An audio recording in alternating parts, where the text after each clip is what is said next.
नहीं नहीं, देखिए वो लोग प्यारे नहीं है उनके लिए, और हमें और उस टाइम पे ज्यादा सावधान होने की जरूरत होती है जब हमारा प्रतिद्वंदी जो हमारी विचारधारा को अपनाने लगे। वो देखिए जो हमारी विचारधारा को जो अपना रहा है वो सिर्फ और सिर्फ स्वार्थ के बसीबूतों को अपना रहा है। उसे पता है कि ये एक बहुत बड़ा वोट बैंक है। आज बाबा साहब को मानने वाले लोग, मैं समझता हूँ उनके जीवन काल में भी इतने नहीं होंगे, उससे हजारों गुना बढ़ गए और देश में नहीं विदेशों में बढ़ चुके हैं। तो उनकी अब मजबूरी बन गई है। देखिए सामने वाला जो प्रतिद्वंदी है आपकी विचारधारा को दो तरह से मानता है, या तो उसका अपना स्वार्थ हो या वो इतना मजबूर हो जाए कि इस विचारधारा को अगर हम नहीं मानेंगे तो हमारी राजनीति रोटी नहीं चलेगी। तो सिर्फ और सिर्फ बाबा साहब जो है, बाबा साहब इस बात की मतलब कहना चाहिए गारंटी है कि अगर बाबा साहब का नाम लेंगे तो हमें वोट मिलेगा, अगर बाबा साहब का नाम नहीं लेंगे तो हमें वोट नहीं मिलेगा। तो उसकी उनकी मजबूरी है, सरकारों की मजबूरी है देश में। मगर ये हमको ध्यान रखना होगा कि वो जो सिर्फ और सिर्फ अपने स्वार्थ के लिए बाबा साहब का नाम लेते हैं, उनके सिद्धांतों पर बिल्कुल भी नहीं चलते।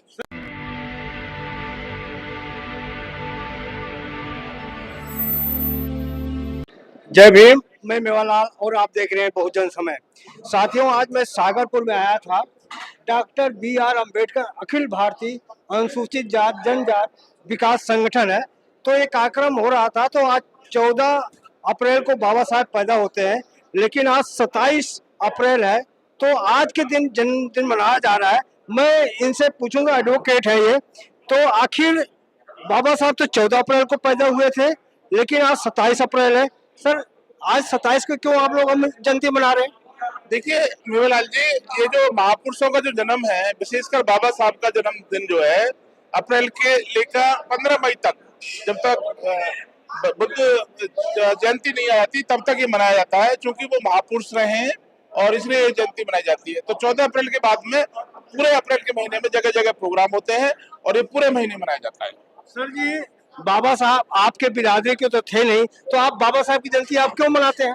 नहीं नहीं, देखिए बाबा साहब को किसी बिरादरी, किसी समाज, किसी धर्म या उसमें नहीं बांटा जा सकता।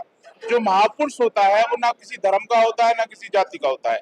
देखिए आप भारतीय संविधान को पढ़िए, बाबा साहब के द्वारा बनाया गया संविधान, जिसमें बाबा साहब ने समाज के हर कोने को लेते हुए हर व्यक्ति के भविष्य के लिए, हर व्यक्ति के कल्याण के लिए कार्य किया है। और आज अगर हम सब लोग यहाँ मतलब है एक इतना खूबसूरत प्रोग्राम बना रहे हैं तो सिर्फ सिर्फ संविधान के कारण है, जो बाबा साहब की देन है। सर जी, बाबा साहब ने कहा था शिक्षा वो शेरनी के दूध है, जो पिएगा वो दहाड़ेगा। आज तो लाखों लोग पढ़े लिखे हैं, क्या उस दूध में पानी मिला है? वो गुर्राने का क्या, वो मिमिया भी नहीं रहे। एक्चुअली देखिए जो यहाँ की जो देश की जो व्यवस्था है वो जानबूझकर, देखिए संविधान जब लागू हुआ था और फर्स्ट मीटिंग में बाबा साहब ने कहा था कि आज मैंने जो रानी के पेट का ऑपरेशन कर दिया है, अब जो राजा बनेगा वो रानी के पेट से नहीं बनेगा, बैलेट बॉक्स से बनेगा। तो उस उपलक्ष्य, उस परिप्रेक्ष्य में यहाँ की जितनी भी राजनीतिक पार्टियां हैं उन्होंने जानबूझकर अपने इस तरह के लोगों को वहां भेजते हैं जो हमारे सच्चे लीडर हैं, सच्चे नेता हैं, जो समाज का दुख दर्द होते हैं वो नहीं जा पाते। और वहां कौन जाते हैं? हमारा रिप्रेजेंटेशन तो है बट हमारा ट्रू लीडरशिप नहीं है वहां पे। इसलिए निश्चित रूप से हम पढ़ लिख के शिक्षा ले ली, मगर जो बाबा साहब के परिप्रेक्ष्य में जो शिक्षा होनी चाहिए थी वो शिक्षा नहीं ली किसी ने भी। वो सिर्फ और सिर्फ अपना पेट पालने में लगे हुए हैं, अपना मतलब परिवार को बढ़ाने में लगे हुए हैं। उनको समाज से या उससे किसी तरह की हमदर्दी नहीं है। सर, बाबा साहब ने कहा था कि मैं हिंदू धर्म में पैदा हुआ, मेरे बस की नहीं था, लेकिन मरूंगा मैं हिंदू धर्म में नहीं। तो बाबा साहब बौद्ध धर्म ग्रहण किया और मर गए, लेकिन बौद्ध धर्म में तो मरे वो, लेकिन वो जो बौद्ध धर्म है आज भी हिंदू में गिना जाता है। नहीं नहीं, देखिए बौद्ध धर्म हिंदुओं में नहीं गिना जाता, संविधान में है ये आर्टिकल 25 में। हाँ देखिए वो अलग अलग तरह से वो उसको माना गया है। और देखिए भारत में चूंकि है जन्म लिया, जो बौद्ध है, बौद्ध धर्म है वो समता पर आधारित है। वहाँ किसी तरह की ऊंच नीच भेदभाव किसी भी तरीके का नहीं है। और आप देखेंगे कि पूरे वर्ल्ड में अगर हमारा देश विश्व गुरु है तो सिर्फ और सिर्फ बौद्ध धर्म के कारण है।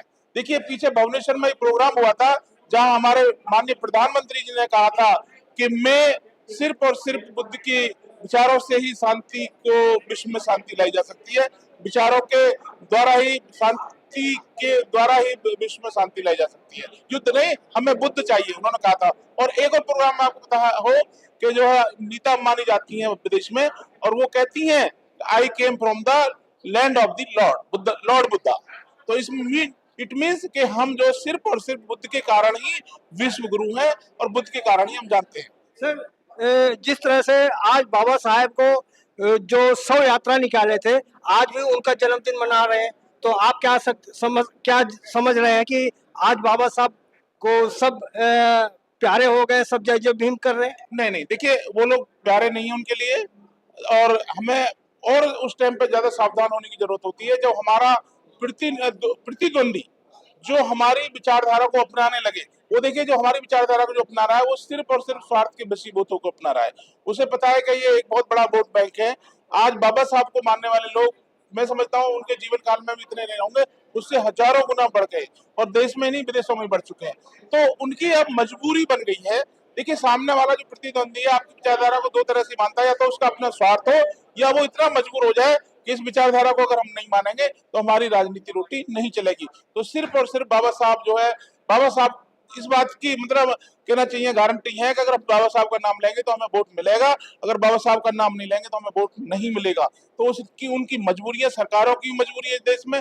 मगर ये हमको ध्यान रखना होगा कि वो जो सिर्फ और सिर्फ अपने स्वार्थ के लिए बाबा साहब का नाम लेते हैं, उनके सिद्धांतों पर बिल्कुल भी नहीं चलते। सर, आप लोग रातों दिन जब देखो तब जय भीम करते हो। जय भीम में क्या रखा है? आप भगवान का नाम लीजिए, आप स्वर्ग में पहुंच जाओगे 7वें जन्म तक। तो जय भीम क्यों आप लोग रखते हैं? देखिए जय भीम हम इसलिए रखते हैं, निश्चित रूप से अगर किसी का भी इस देश में अस्तित्व है, और अगर कोई यहाँ, देखिए इस देश में ऐसी व्यवस्थाएं थी कि मैं उन पर नहीं कहना चाहूंगा। मेरा अपना मानना यह है कि जय भीम ही सब कुछ है, अगर जय भीम नहीं है तो कुछ भी नहीं है। जैसे मैंने अभी अपने वक्तव्य में भी कहा था कि संविधान है तो हम हैं, और संविधान नहीं तो हम नहीं। उसी परिप्रेक्ष्य में अगर जय भीम है इस देश में तो सब कुछ है, अगर जय भीम नहीं तो कुछ भी नहीं है। सर, क्या देश में जाति गणना होना चाहिए? बिल्कुल होनी चाहिए, पता होना चाहिए, देश के सभी लोगों को पता होना चाहिए कि कौन लोग कितनी मेहनत करते हैं। उसी उसमें चूंकि जाति गणना होगी, उसी उसमें उनके जो कल्याणकारी जो विकास के लिए, उनके भविष्य के लिए योजनाएं बनेंगी। सरकार को योजना बनानी पड़ेगी, मगर सरकार जानबूझ के उसको जनगणना को नहीं कराना चाहती वो, और बल्कि जो चीजों को और तितर बितर करके बंटवारा करके, क्योंकि देखिए जिससे जिस चीज को फायदा होता है वो उसको क्यों करेगा भाई। उनको जाति व्यवस्था रख के बंटवारा करके, पहले अंग्रेज बांटते थे, अब ये दूसरे अंग्रेज पैदा हो गए, तो इनको बंटवारे में फायदा है। इन्हें तो हिंदू के नाम पे वोट लेनी है, आपकी वोट लेनी है तब आप हिंदू बन जाते हैं। जब अधिकारों की बात होती है तो आपको कास्ट, सब कास्ट और सब तरह के डिवीजन कर दिए जाते हैं। तो इसलिए जो है वो सरकारें नहीं चाहती कि जनगणना हो, क्योंकि अगर जनगणना करना चाहिए तो मैं समझता हूँ 25-30% तो सबकास्ट और सब ट्राइब की आबादी होगी। क्योंकि फर्स्ट टाइम जो 1952 में जो जनगणना हुई थी उसके अनुसार ही जो है मतलब हमारा संविधान में जो आरक्षण का प्रावधान किया गया, और उसके बाद तो जनसंख्या काफी बढ़ी है ना, तो ये नहीं चाहती। सर, धीरेन्द्र शास्त्री तो कर रहे हैं कि जात पात की करो विदाई, हिंदू हिंदू भाई भाई, आप एक हो जाओ। आपको कह रहे हैं जात पात की बात ही मत करो। हाँ तो मैं कह रहा हूँ, मैं यही तो कहना चाह रहा हूँ कि उनका सिर्फ, और आप जो हिंदू हैं सिर्फ इसलिए हिंदू हैं तो उनको वोट लेनी है। भाई आप देखिए लगातार इतनी घटनाएं होती हैं, इस तरह की बातें होती हैं, उसमें कहीं सरकार कोई कार्रवाई नहीं करती। लाखों लोग मतलब देखिए सरकार ये स्वयं कहती है कि हम 80 करोड़ को जो मतलब राशन के माध्यम से खाना दे रहे हैं। अरे 80 करोड़ के लिए तुम मत दीजिए ना, उनके मतलब 2 करोड़ 4 करोड़ लोगों को रोजगार दे दीजिए ना। अगर जो 4 करोड़ 2 करोड़ को रोजगार दे दिया तो वो बहुत बड़ा मैसेज चला जाएगा देश के अंदर। जी, लास्ट सवाल सर आपसे। आप जात की गणना की बात कर रहे हैं, लेकिन नितिन गडकरी कह रहे हैं कि जो जात बात की करेगी बात उसको फिर मारेंगे लात। ये नितिन गडकरी कह रहे हैं। भाई वो गडकरी साहब जो है सरकार में बैठे हुए हैं, पिछले तीसरे टीनों सरकार चल रही है। भाई ये क्या सारे उसको क्यों नहीं कर देते, सब तरह की एजुकेशन एक जैसी क्यों नहीं कर देते? क्यों जो आपने टाइटल लगा रखे हैं क्यों खत्म, क्यों नहीं कानून बना देते? मगर वो ऊपरले मन से कहते हैं। उनके एक होता है ना हाथी वाले दांत जो दिखाने के कुछ है, खाने वाले अलग हैं। ये सिर्फ दिखावे के लिए करते हैं, जातिवादी कुछ नहीं, उनके अंदर तो सारे जातिवादी है। वो तो लास्ट सवाल एक सवाल आपसे ले रहा हूँ। अभी पुलवामा कौन सा पुलवामा गांव में एक जो मर्डर वहां पर आतंकवादी आए थे, वो जात धर्म पूछ रहे थे और पैंट उतरवा करके मारा है। तो क्या है आप जो वहां पर मर्डर हुआ है जात के आधार ओ धर्म के आधार पर हुआ है? देखिए, आतंकवादी का ना कोई धर्म होता है, ना जाति होती है, ना कुछ होती है। आतंकवादी तो सब में जो है आतंक ही फैलाता है, वो आतंकवादी है। वो किसी भी मानने वाले हैं। पाकिस्तानी वो निकल के आ रहा है कि पाकिस्तानी वो लोग हैं, और वो गोली चलाते हुए सबको मारा है। वहाँ पे हिंदू भी मरे हैं, मुस्लिम भी मरे हैं, सभी 4 तरह के लोग मरे हैं। तो मैं नहीं समझता कि इस तरह की आतंकवादी अगर मेरा भाई भी आतंकवादी है तो वो मेरे लिए भी हानिकारक है। वो वहाँ तो हिंदू मुस्लिम दोनों मरे हैं।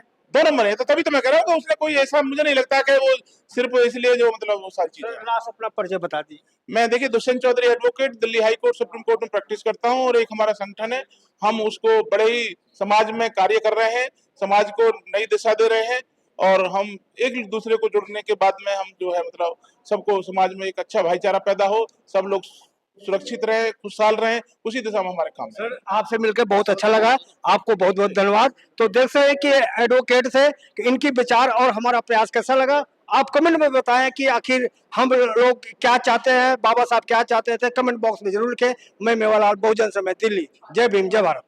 अगर आपको लगता है कि हमारा काम बहुजन समाज के लिए महत्वपूर्ण है, तो आप हमें आर्थिक सहयोग के लिए सीन दिखाए गए QR कोड स्कैन और फोन पे और गूगल पे और UPI और बैंक अकाउंट में कर सकते हैं। फोन पे, गूगल पे 9250529129, UPI 9250529129@YBL। Bank account state bank of India AC 1042994628, IFSC code SBIN 00066563। आपका छोटा से छोटा सहयोग समाज और हमें और मजबूत करेगा, जिससे हमें बहुजन पत्रकारिता में और निष्पक्ष बनाने में मजबूत करेगा। जय भीम, जय भारत।